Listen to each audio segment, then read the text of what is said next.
ओम नमः शिवाय। हर हर महादेव। प्रिय भक्तजनों, आप सभी का एक बार फिर से आपके अपने YouTube चैनल आत्म प्रेमी पर हार्दिक स्वागत है। कल आपने कार्तिक मास के पहले अध्याय का श्रवण किया।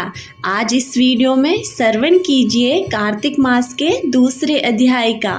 प्रिय भक्तजनों, इस वीडियो में आप कार्तिक मास के अध्याय 2 तथा अंत में तारा भोजन की कथा का श्रवण करेंगे, इसलिए वीडियो को अंत तक जरूर सुने। और हाँ, अगर इस चैनल पर नए हैं तो चैनल को सब्सक्राइब कर बेल आइकन को प्रेस कर दें ताकि आने वाली हर वीडियो सबसे पहले आपके पास पहुँचे।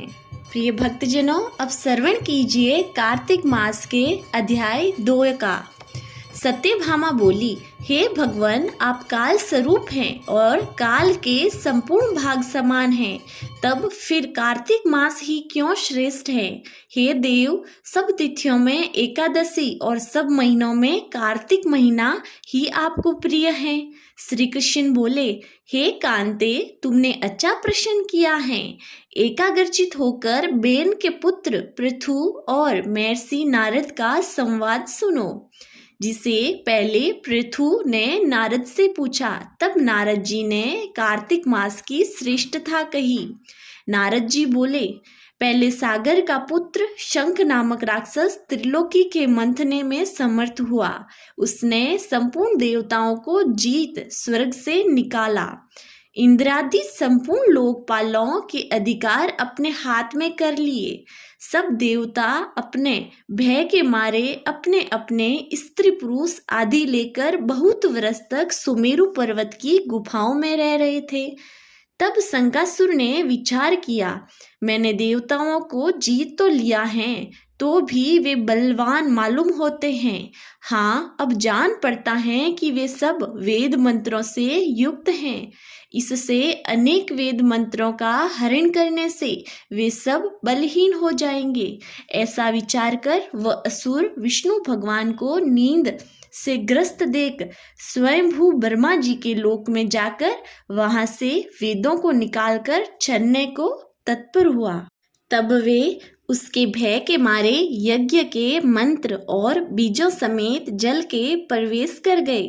तब तो वह शंखासुर भी उन्हें ढूंढता हुआ समुद्र के भीतर विचरने लगा, परंतु वे वेद एक स्थान पर कहीं भी प्राप्त न हुए।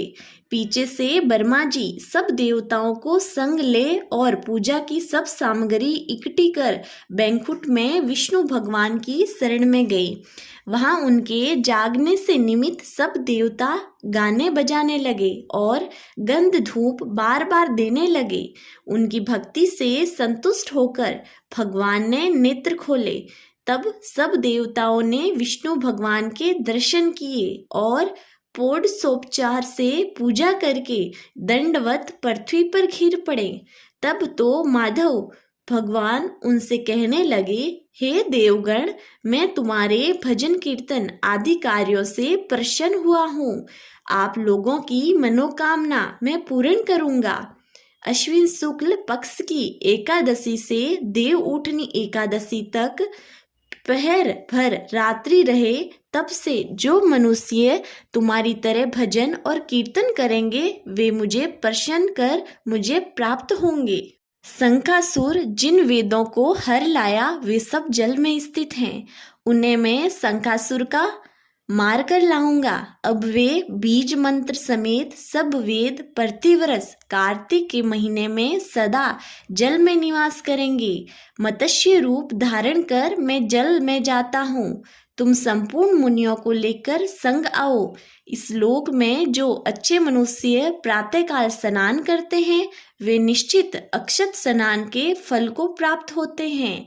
जो कार्तिक में सदा व्रत करते हैं उनको हे इंद्र तुम मेरे लोक में पहुंचा दिया करो। हे यम, तुम सदा उन विघ्नों से रक्षा करते रहो। और हे वरुण, तुम उनको पुत्र पौत्र आदि दे रहो। हे कुबेर, तुम उनकी धनवृद्धि करो, जिससे यह मेरा रूप धारण कर साक्षात जीवन मुक्त हो जाए। और हे अन्य देवताओं, जो जन्म से मरण तक उन बातों को धारण करते हैं, वे तुम्हारे द्वारा भी पूज्य हैं। जैसे तुमने मुझे एकादशी को जगाया है, इसलिए यह तिथि सदा मनाने योग्य है। प्रिय भक्तजनों, अब श्रवण कीजिए तारा भोजन की कथा का। किसी नगर में एक साहूकार था और उसकी एक बहू तारा भोजन करती थी। एक दिन उसने अपनी सास को कहानी सुनने को कहा तो सास ने मना कर दिया और कहा, मैंने अभी पूजा नहीं की है, पूजा करनी है। उसने फिर अपनी जेठानी से कहा कि आप मेरी कहानी सुन लो। उसने भी मना कर दिया कि मुझे तो अभी खाना बनाना है।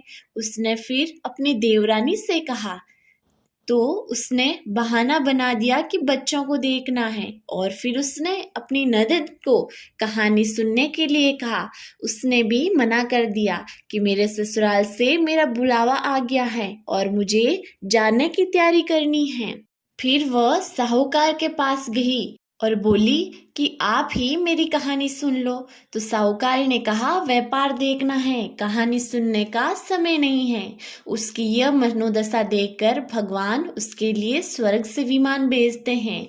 स्वर्ग से विमान आया देख उसकी सास भी भागकर जाने के लिए आती हैं, लेकिन बहू मना कर देती हैं कि आपको तो पूजा करनी है। फिर जेठानी आती हैं, तब वह कहती, आप कैसे चलोगी जेठानी सा, आपको तो खाना बनाना है।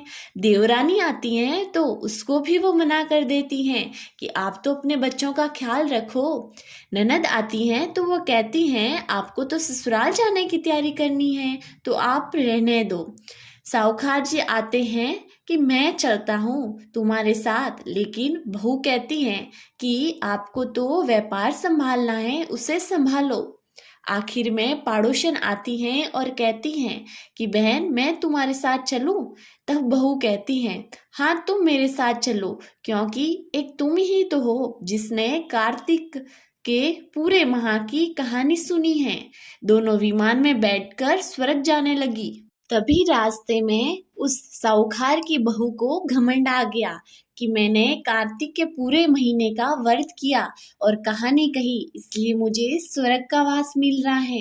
लेकिन मेरी पड़ोसन ने तो कहानी केवल सुनी थी, व्रत नहीं किया, फिर भी मेरी वजह से इसको भी स्वर्ग का वास मिल रहा है। बहू को ये विचार जैसे ही मन में सोचा, तभी अचानक भगवान ने उस विमान को वापस पृथ्वी लोक पर भेज दिया।